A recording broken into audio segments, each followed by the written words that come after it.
Amigos y hermanos, no hay grupo religioso al cual Jesús haya atacado más en los evangelios que a los fariseos. ¿Quiénes eran los fariseos? Los fariseos era un grupo de gente que se jactaba, se enorgullecía de cumplir de manera estricta con la ley de Moisés.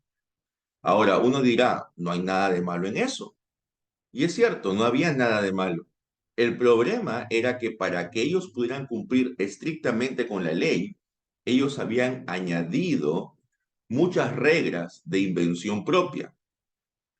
Ellos habían hecho una especie de muro, de cerco alrededor de la ley, añadiendo más reglas para evitar por cualquier medio de que alguien incumpla una de las 613 normas que formaba parte de la ley de Moisés.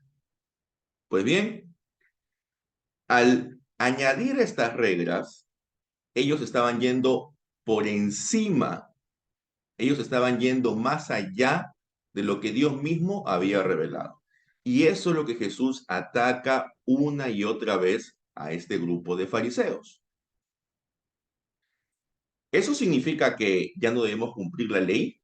Porque si nos esforzamos en cumplir la ley seríamos como los fariseos de esa época.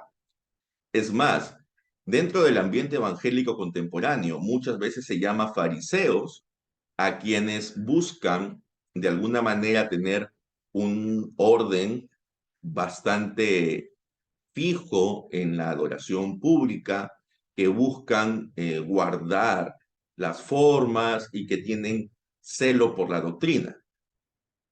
A veces se les dice coloquialmente, estos son fariseos.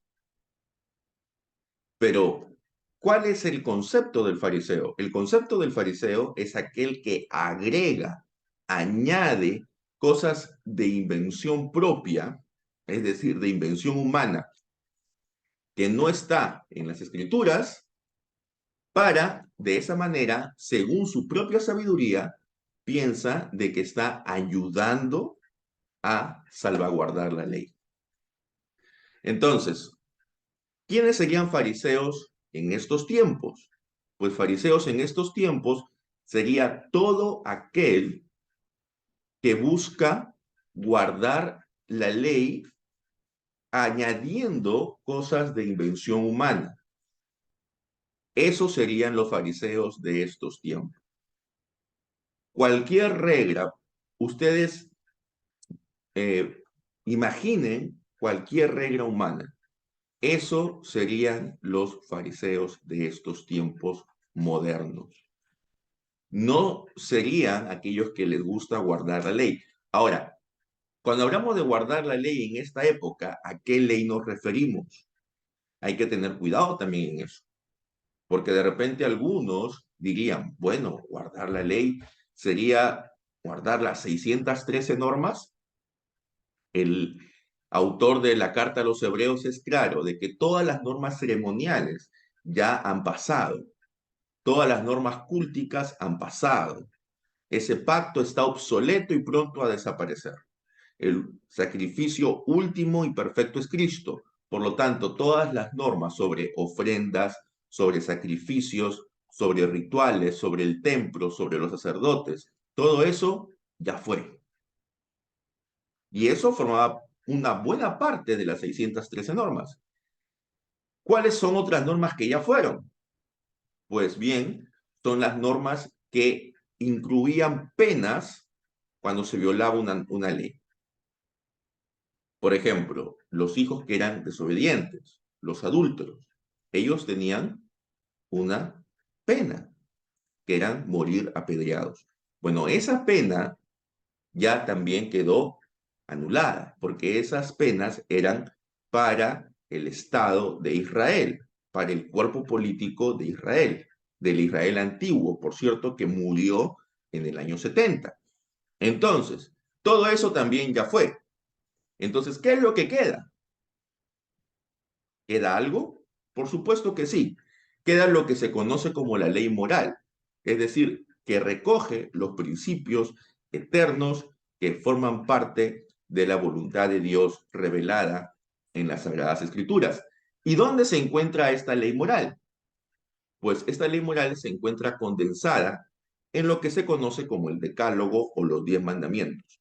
Entonces, el Decálogo o los 10 mandamientos que fueron escritos por Dios mismo, estos siguen vigentes. Entonces, el guardar esa ley moral no te hace un fariseo. Lo que te hace un fariseo es añadir cosas a esa ley. Ahora, uno puede tener ciertamente opiniones, uno puede hacer recomendaciones, pero eso queda en opiniones y recomendaciones.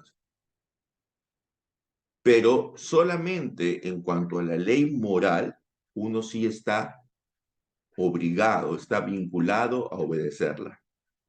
Por eso es que nuestro Señor Jesucristo dice en el Sermón del Monte, en Mateo 5:17, no vayan a creer que vine a anular la ley de Moisés y las enseñanzas de los profetas.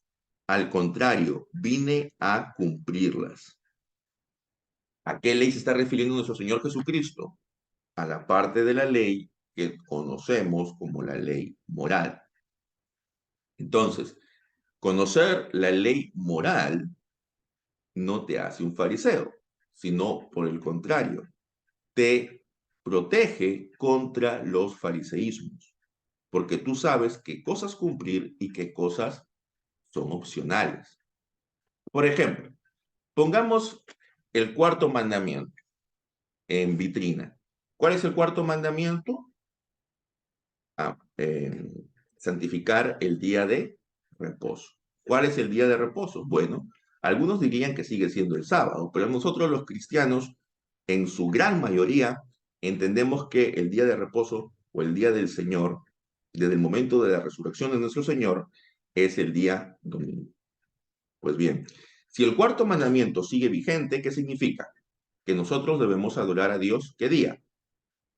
De manera prioritaria, el día domingo, ¿correcto? Es parte de la ley moral y sigue vigente. Sin embargo, si nosotros consideramos el día domingo como un día más de la semana, y si decimos, por ejemplo, de que, bueno, hermanos, este domingo es el Día del Padre, así que vamos a descansar, no vamos a tener servicio, vamos a tener servicio el martes, el jueves, el sábado, pero el domingo vamos a descansar por ser el Día del Padre y para que ustedes lo pasen en familia. ¿Qué estamos haciendo allí? Estamos invalidando un mandamiento y estamos poniendo cargas sobre las personas, porque las personas no están obligadas a venir a la iglesia el martes, ni el jueves, ni el sábado. Por supuesto, si alguien quiere hacerlo, es libre de hacerlo, pero no está obligado a hacerlo. Pero si hay un pastor que dice, vengan hermanos el martes, vengan el jueves, vengan el sábado, pero el domingo, no, el domingo si quieren déjenlo allí y pásenlo con la familia.